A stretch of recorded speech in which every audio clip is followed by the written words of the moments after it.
Hey everyone, Charlie Scaturro. I recently had some short fiction published in issue 15 of Into the Void.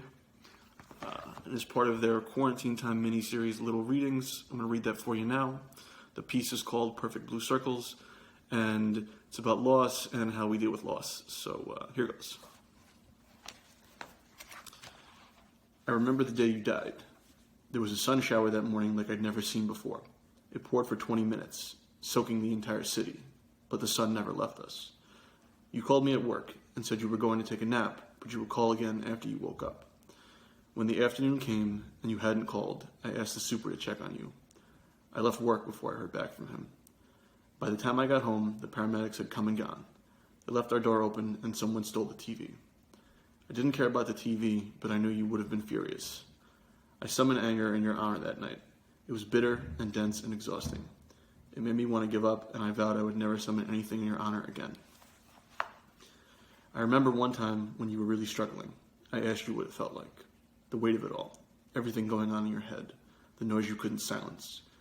You thought for a long time, so long that I had given up on an answer. But finally, you said it was like trying to describe the color blue to someone who had never seen it before.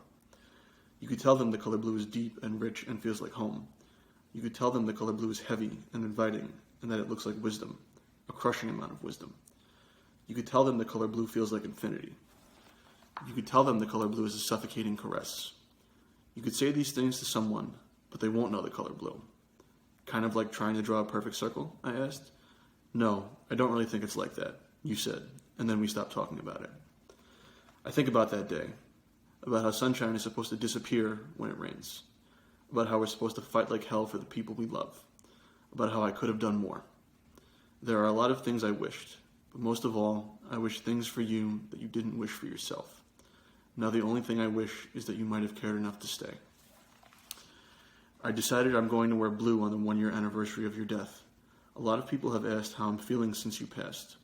I don't know what to tell them or what they want to hear. For a while I lied and said I was fine. Then I told the truth.